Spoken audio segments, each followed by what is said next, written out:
Hello, my name is Gabriela Gutierrez Simus. I'm a professor at Seattle University in Women and Gender Studies and Modern Languages. And I'm here in Dr. Kari Lerum's course, recording this piece for you. And I hope you have some questions because we will be meeting on Wednesday, I believe. And maybe I can answer some things for you then.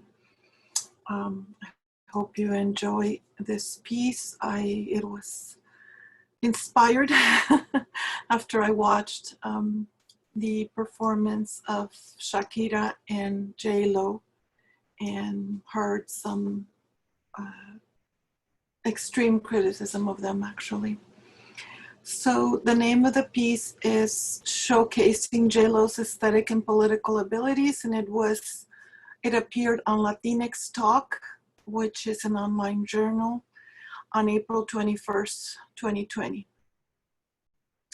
They pull the wool over everyone's eyes in order to make a statement about children, Puerto Rico, Latinidad, beauty, music, the eclectic soul of Latinas who can dance merengue, salsa, pop, do the pole, and sing while exhibiting impeccable skill and demonstrating the richness of their particular Latinidades.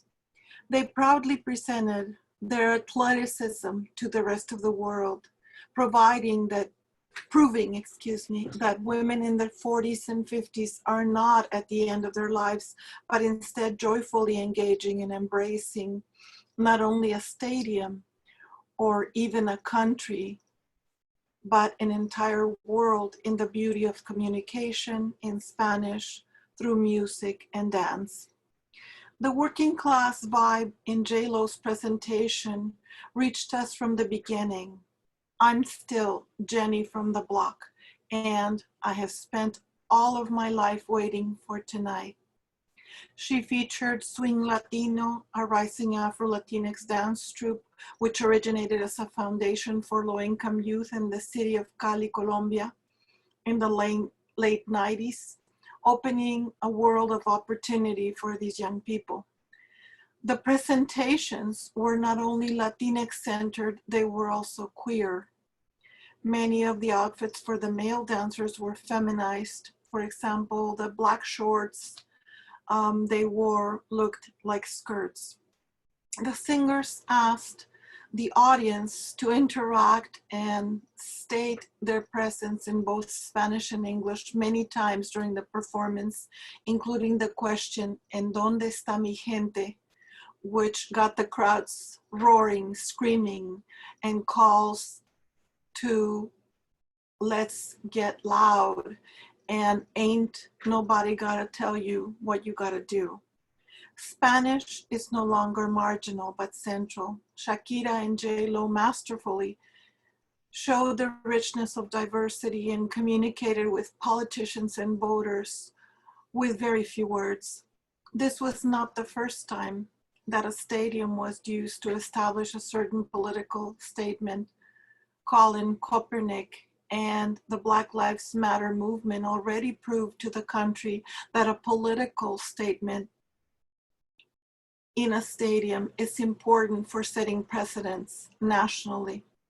Shakira sang a couple of songs in Spanish, Ojos Así, that she composed early in her career and sang along with Bad Bunny, Chantaje.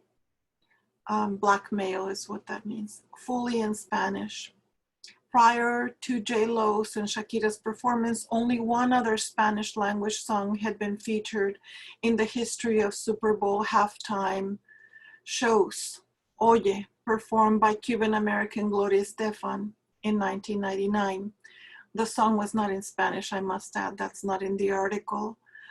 It was only the title that was in Spanish. Shakira also foregrounded Spanish with her Hola Miami greeting. She demonstrated Berber joy with sagruta, a trilling of the tongue used to express celebration in many North African and Middle Eastern cultures.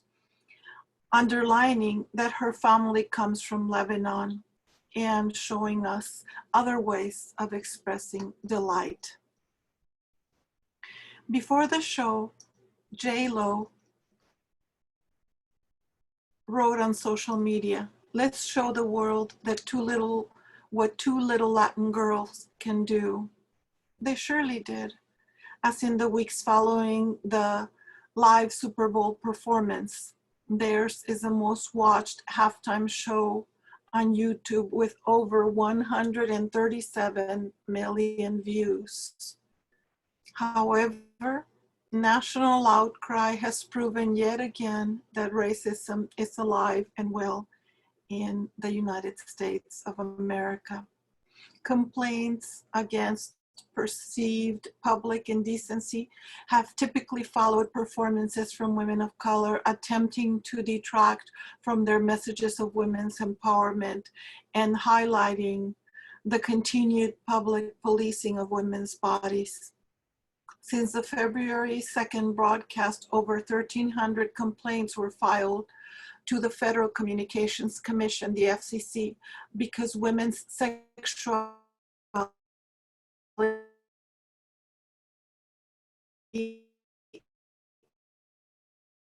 is not family friendly. They have been accused of being how to dance and being rich and not truly caring about poor people. These are two women that have established foundations to benefit poor people all over the world and more. There were many other things they were accused of. The dominant white patriarchal society highlights their sexuality and indecency to detract from the cultural pride and political power harnessed by two Latina women on national TV. J-Lo covered herself with a Puerto Rican flag during the performance, underlining that she is both Puerto Rican and American and that you shouldn't have to choose between one or the other. She's both at the same time. Their empowerment unsettles and delegitimizes the established women's place in sports as soccer moms and cheerleaders, in equally revealing outfits, by the way. The empowerment of a young girl, first girl to ever perform at halftime. This is the title of the second part. From above, we watched as the stage was illuminated as an enormous women's symbol, and female violinists accompanied multi-talented musician Shakira, who had guitar and drum solos. Afterwards,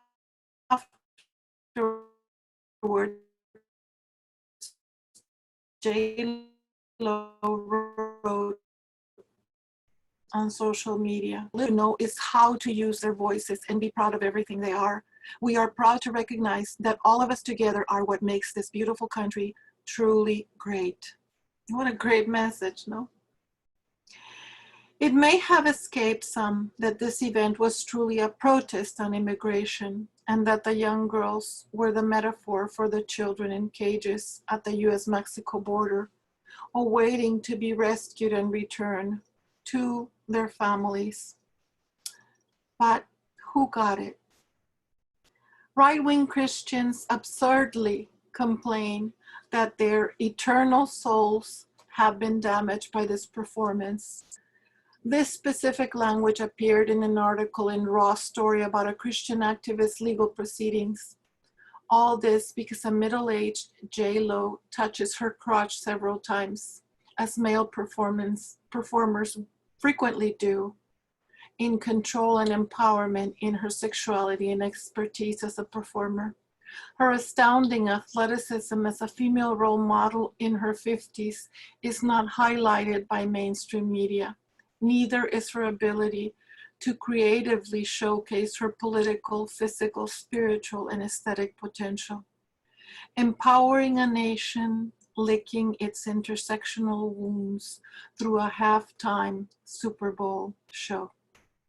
Thank you so much for listening to this, and I look forward to hopefully seeing you, hearing you on Wednesday at Dr. Kari Lerum's class, I guess, internet class. Thank you so much, Gabriela Gutierrez Imos.